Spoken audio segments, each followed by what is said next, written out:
Well, got the fork oil changed. The burley caps didn't work very good.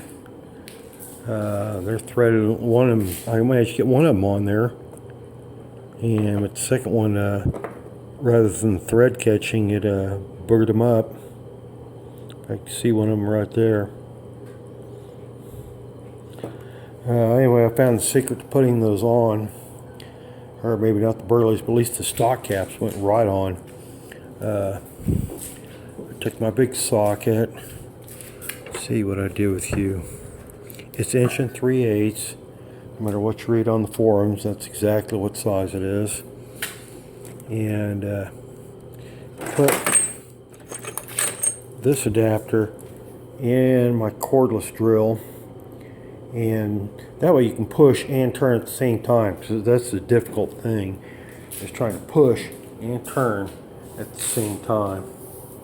Anyway, that just 1/2" adapter to a screwdriver, and you know, like one of these, and it worked like a champ. Those caps went right on there. So that must be, I was thinking, how would a mechanic do this in a fully equipped shop? And I was thinking, I looked at that air impact deal I got. Well, that's one thing they got, is air impact tools. In any case, that thing rides like a champ now. I don't know whether it needed new oil.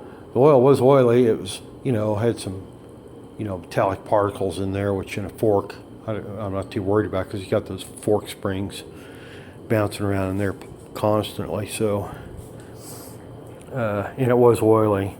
So I switched to a lighter oil type B. Get it where the flash didn't. And which is a lighter oil. I can't remember if it's 5 weight or 10 weight, but whatever it was, it's lighter than what was in there. That stuff that was in there is almost thick as motor oil. In case that did the trick. And now we know how to take the caps on and off. Of course, you loosen these, because that's capable of squeezing down on it.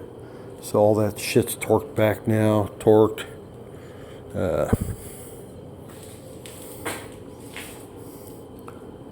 And that drill really lets you get some good leverage on it. It's a lot easier to push with that thing and push with your big socket. I wonder what I did with that thing. Okay, bought some eBay hammers, bought some eBay dead blow hammers.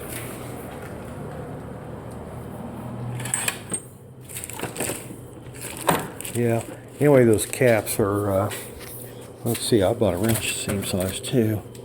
Yeah, it's 1 3/8 is what size that is.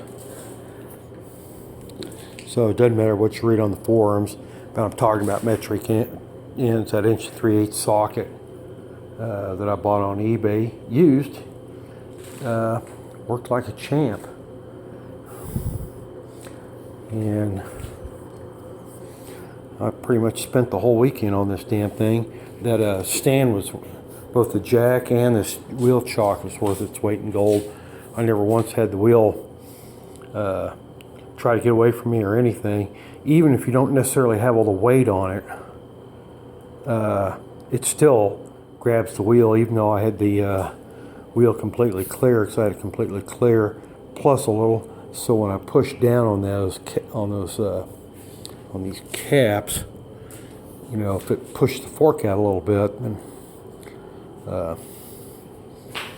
it still wouldn't be making contact. It wouldn't have to fight any part of the motorcycle.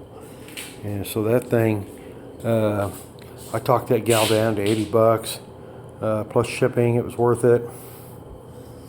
The syringe was half-ass worth it.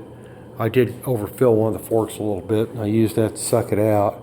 And it got a warning on there, 1-time use only. So all I got to say to that is we washed it out with soapy water, it washed up fine. So, in any case, I'm happy. And that thing rides like a champ, man. I took it over some of the streets of my neighborhood, which are bad enough for a motocross bike. You know, it really jars my teeth to ride up and down some of these streets here because they're so bad. I haven't tried it on campus yet. That's one of the worst. They made expansion cuts and then just filled them in with goop, tar, and of course you go thump, thump, thump. So we need to try it on that. Well, I tried it on some of the other streets that were rough, and that light oil just worked like a champ. So I'm happy.